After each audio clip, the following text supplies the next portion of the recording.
Hello and welcome to Markkleeberg in Germany for the International Canoe Federation's third Slalom World Cup of the 2017 season. This 240-meter long artificial course opened in 2007. It's the theatre of events today for 255 athletes from 32 nations to compete over the 5 traditional classes plus the new Extreme Slalom C2 Men final. All Europeans with 4 Germans. There are only 13 teams entered in this, but Kasper and Sindler are the team of the moment. They were first in Prague. They were second in Augsburg. In the Rio Olympic Games, they were desperately unhappy. They rolled the boat in the second to last gate. But you can see they're really in tune. This course has proven to be very, very technical. Fast-flowing water, 3 huge turbines power the water down this course. 5.2 meter drop. It's producing 12 or 13 cubic meters per second. They tried to go straight on gate 7 and hit it. It's a 2-second penalty directly onto their course, but they're making up good time in and out of gate number 18. They're really putting together a super run. The last section here has proven to be very, very difficult right throughout the semi-finals and finals. Last up gate, and it's now quite a long sprint to the end. They go into provisional first place, but are slightly unhappy. Now the turn of the French pair, Nicolas Guinemenico and Hugo Cahol. 11th in Augsburg, 5th in Prague. Now they have the World Championships in their own country. As you can see, the wind is really picking up. Certain sections are extremely difficult to negotiate. You really have to go right through the middle of the post. They skim across the wave, and that's really what today is all about. It's picking the exact path and taking the right angle to go across these stoppers. There's several of them, and that's what this course is really a huge test of technique. Negotiating their way down, or a little bit low on 18. They're going to really have to push hard, punting off the wall, which of course you're allowed to do. The speaker and encouraging them down the last up gate. That's done really, really well for the back righters. Pushing through. They won last year. Also a second, also a third in the World Cups. They come through in just second place. 0.3 out, but absolutely delighted with themselves.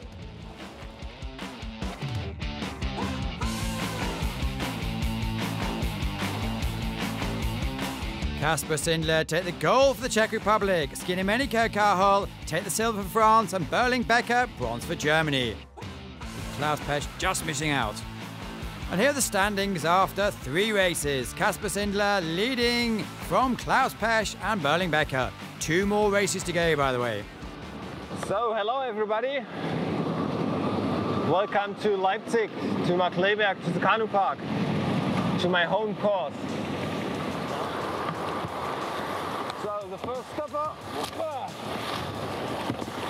Now we have the second stopper where we can jump. Yeah, normally it's better not to touch. When I touch, I get 2 seconds. Like this.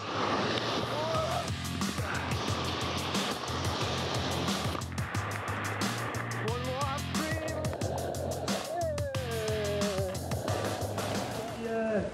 And now on to the new Olympic class. It's the canoe for women, the C1, with 3 Australians making the final. 2 Foxes, Jess and Noemi, plus Ros Lawrence. Ros been around many, many years, at home in all types of water, kayaks, creek boats, and of course the canoe we see today.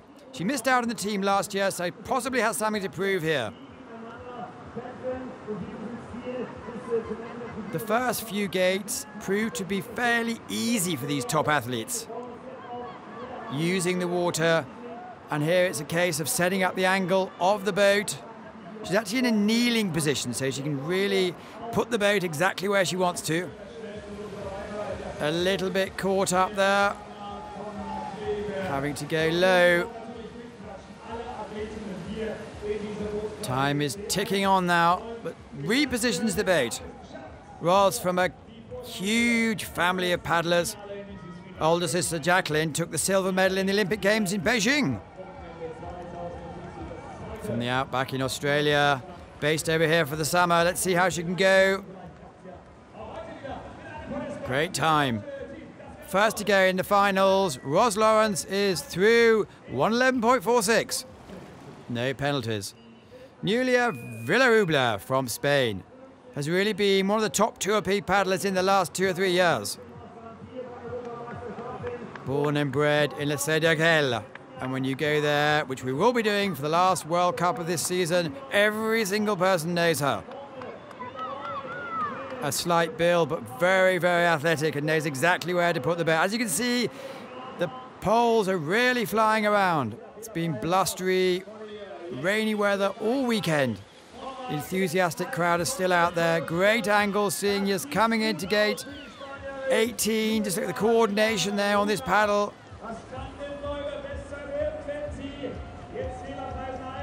Setting herself in the right position, letting the water crucially do the work. And switching, as you can see. Pretty much all the women switch. None of the top guys do. It's going to be close. Well, not that close. Comes in and takes provisional first place.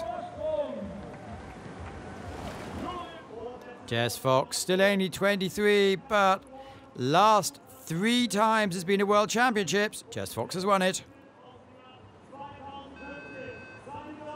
Clearly from a paddling family. Number 1 suggests that she has been the top paddler. When she's on a roll, nothing can stop her. Knows exactly when and where to place the blade. Switching all the time. You see just exactly the right movement, keeping the boat speed all the time, keeping the angles up. And whereas she had problems in the first heat, in fact, she had a 50-second penalty and had to go again. In this final, she's proving to be clear. The poles have to be a minimum of 25 centimetres above the water level, so she can actually put the boat under it, which she does. The rule states you have to have all of your head and part of your boat go through the poles. Well, this is complete perfection. Wins by nearly 5 seconds. And Jess Fox takes the gold for Australia. Nuria Villarubla, Spain is the silver, and Ros Lawrence takes the bronze for Australia. Thank you. Yeah, I was very happy, pretty fired up. I saw Nuria's time and I knew that she'd done a pretty big run, and I just wanted to try and nail all those stopper moves, and yeah, it went to plan, and I'm really happy with that. So you can see the standings after 3 races, desperately tied to the top with Jess Fox and Marilee Franklin fighting it out with Lynn Stockland, who's medalled several times. How do you deal with stress on race day? Well, I don't really get too stressed out, but obviously as a father I'm get a little emotional, so I just try to run around the course. And, Yeah, I just breathe and I get back to my inner feelings, that's it. Yeah, it's pretty routine. It comes down to having a good plan for the day and following that, and it's a normal day's work for us. That's what we always do. Every day I will take 2 coffees, and then I would like to manage the stress well. I think it's all about control this emotion with a few deep breathing, and then just focus on the technical aspect when the athlete is racing. I don't have stress. I have a good partner. We share the work, and it's a day like usual.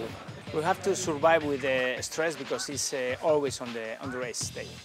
What's stress? You get used to it and live the stress, live the race, and stay relaxed and confident. Because I'm doing this job for a long time, so I'm not too much stressed. Well, I was used to be an athlete, so the stress was totally different than now. And now I don't really feel stressful. I just feel excited to see if the athletes can do what they say to me. So yeah, it's different stress, but I like it. On to the men's K1, that's the kayak, and look at the list. An Olympic champion plus 3 world champions present today. Last victory for Giovanni Di Gennaro was in Ivrea last year, the first World Cup. On his day, he is as smooth and powerful as you can like. Really setting the paddle strokes to push him on. Just necked it, but came through. Huge rating. And really using the water features. Here we go. One of the Italians who was in the Olympics. He actually took over the mantle of top dog from Daniele Momenti, who's now the team leader. And this is rather special. He's putting together so far faultless run. So difficult to keep the power going right to the end because it is bang, bang, bang stuff. But here he goes. Well, that's the best time of the day so far.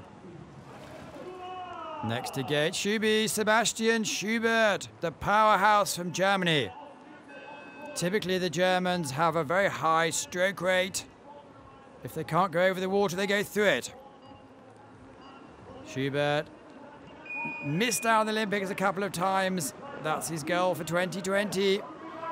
So far this season, he took the bronze medal in Prague. That was his first medal since 2014 when he won in Augsburg. Look at the speed in and out here. This is his local country, but not his local course. Lives in Augsburg. Here he comes through the 18. Great facility here. It was actually opened in 2007. It used to be an old open coal mining area that was flooded in 1999. Part of a huge regeneration program. Here he comes in. He's going to be slightly off. It just shows how amazing Giovanni was. A great run, but still 2.95 back.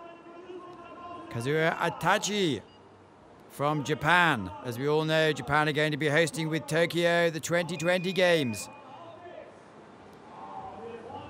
Last week in Augsburg, he came 6th. This is great consistency.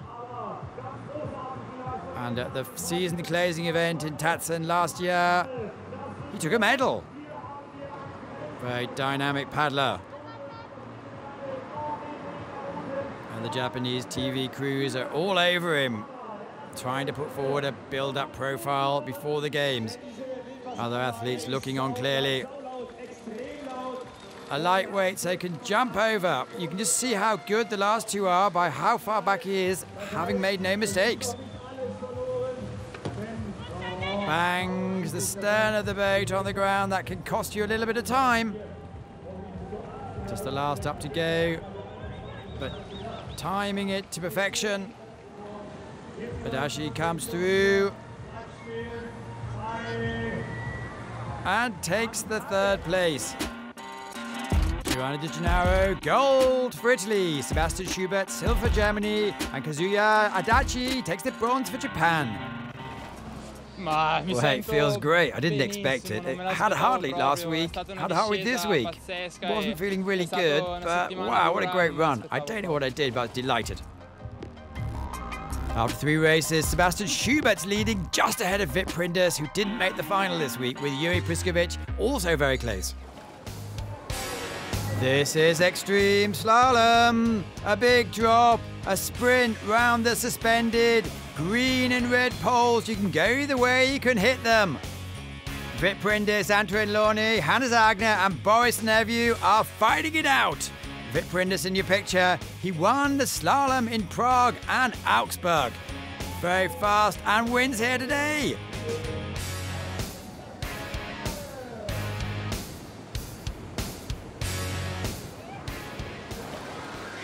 And now it's the women. Teresa Fizarova, Amelia Hilgertova, Marizela Lafont and Selena Jones. The tactic is to turn an Eskimo turn as quick as you can. There's often battles round the posts. There's Frizzer over in slow mode. She comes to take the victory. Ahead of Hilga Toga, her compatriot. Looks like bang now on the way through. The women's K1 final, packed with world champions Dukatova, Schomburg, Fox. Did the double, in fact, in 2014, won the C1 and the K1. So we've already seen that she's won the C1 by 5 seconds. What can she do in the K1? It does give them an advantage. And in fact, Jess was the only athlete to have gone in the C1 final. The poles are still swinging heavily. Let's see how she approaches this sticky section. No problems there. Deciding to spin round 7, set up the better angle, and look, she's 1.3 ahead of the others. Well, even if it's not her country, the crowd and the speakers adore watching this athlete. Always knows where she wants to put the boat. Often takes high risks, but today, it could be a first. She went clear, no penalties in the C1. Can she do the same in the K1? Well, pure power and control. And this is a very solid run. Goes into first place. 5 seconds ahead of the others. Eva Turchel, she's been off the form a little bit by her standards in the last year or so. 3 years ago, she won 2 races in a row. The resident of Ljubljana, obviously used to the huge waters of the Tatchan course. So no challenges here or no problems for her. Just a case of putting the boat in the right place.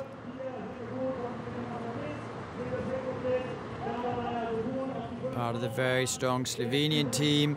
We saw Ersa Krajul medal last week. Luka Bozic also a top paddler with the Kaiser. Peter Kaiser missing out of the final today, but here she goes. Taking it cautiously. Oh, pushing the side slightly. It's not good for her boat. Needs to keep the speed up. Loses with these stoppers. It does really slow you down a bit. That's why they come off the arms aching at the end. Complete exhaustion. It's going to be close. Well, just goes into second place. One athlete to go, and it's Ricarda Funk from Germany. She's really set the scene alight this year. One of the smallest paddlers, but one of the most dynamic. Always keeps the boat going fast and furiously. Won last weekend in Augsburg. Could she go for the German double? Last time we saw a World Cup here was in 2011.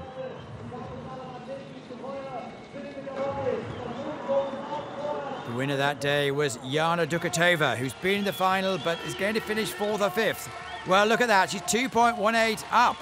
The crowd really appreciate this, coming into the last tricky 18. That's how to do it. Well, this is something really, really good. Just has to negotiate the last stopper. Knows exactly where to put the boat. And that's remarkable because she actually doesn't train here that often. Again, another athlete based in Augsburg, but to Hayes Markkleeberg. Coming home, Jess Fox in the picture, appreciates quality. And Ricky wins by 2.46. As you can see, she takes the gold medal, Jessica Fox the silver, and Eva Turchel the bronze for Slovenia.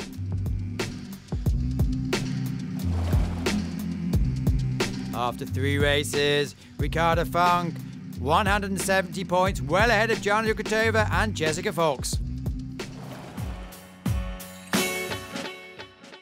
Hi, I'm Alexander Slavkovsky from Slovakia. I'm the C1 paddler, paddling since 1999 from the Slovak national team.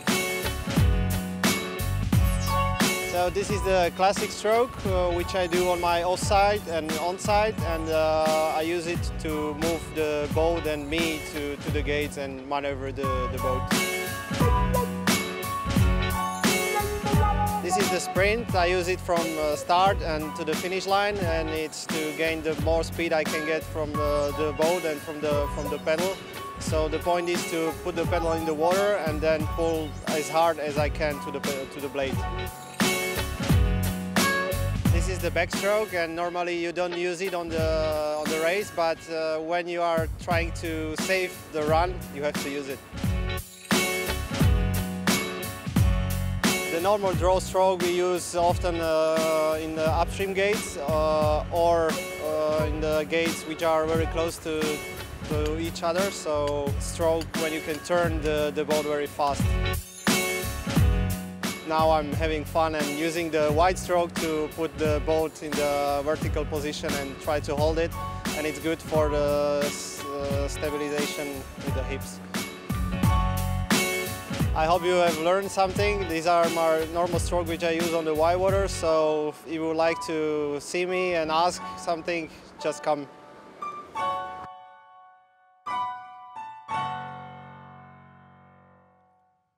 A true master of paddling, Alexander Slavkovsky, who unfortunately missed out on the final, but these are the athletes that came through from a very tricky semi-final. Last to go is going to be Markkleeberg, but here in action is Sidiris Tassiadis. Took the silver medal in the London Olympic Games, just missed out in Rio. So far, he's having a cracking season. He won his first ever World Cup in Prague this year. Came second last week in Augsburg. And he's known for his very powerful, very, very intense stroke rate. And you can also see he has a very, very short paddle. Talks about finding the channel. There's only a couple of centimetres where you actually have to go. If you fall off that line, you risk of really putting the boat out. Still powering it through, he's young, he's fit. Well, Denis Gagoshnu, the Olympic champion, knows when someone's done better than him on the day. Just one more upstream to go. Well, the crowd are loving this. He's ahead on the clock. So there is Tassiadis. One more to go. Oh, he's hit it with the outside arm. That's going to be a 2-second penalty. It's put him in first place, but oh, how frustrating. Adam Burgess for Great Britain. He wears those armbands. It cuts down the effects of lactic acid. As he's been on the water about an hour ago, he's going to need that because this course is really, really tough on the arms. Another lefty. In fact, only one righty made the whole final, Ryan Wesley. Just see how much those poles are swinging around. Adam said he's rather hoping as wanting a top run. He had problems with his shoulders earlier in the season. And in fact, today he's gone back to his old boat. Slightly different on the bow. But he's putting forward a fine performance today. Former under-23 world champion, Adam Burgess from Great Britain. Part of the very, very strong squad. I mentioned Ryan Wesley. There's also David Florence, who just missed out today, all vying for the spot for the Tokyo Games. Snarling him in and out. Well, that's a great time. Just into second place.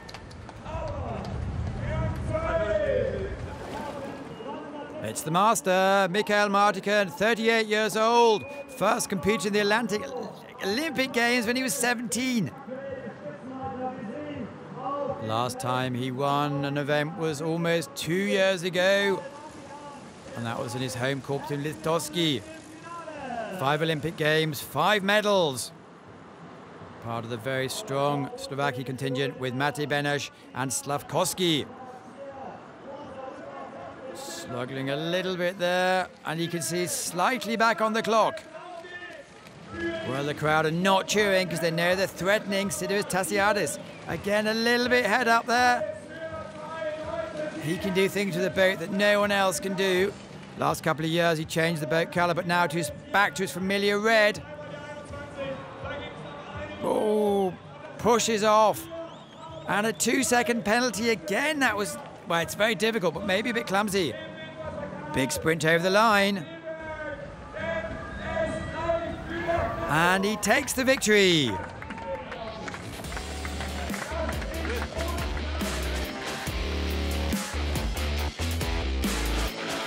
Mikael Markkleeberg, gold for Slovakia, Sidiris Tassiadis, silver for Germany, and Adam Burgess, bronze for Great Britain.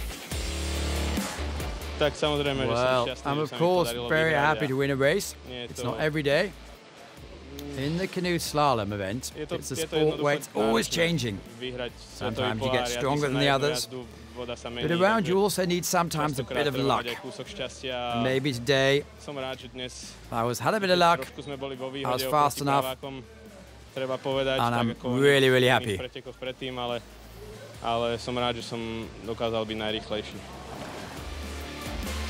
Well, the standings, Sidivis Tassiadis, with his 3 medals from 3 events, is leading Mate Benes and Benji Savcek. So that's it for the first part of the season. 3 events gone, it's been a lot of fun. Join us in about 6 weeks' time for Ivrea, and then the season's ending, La Sede Gel.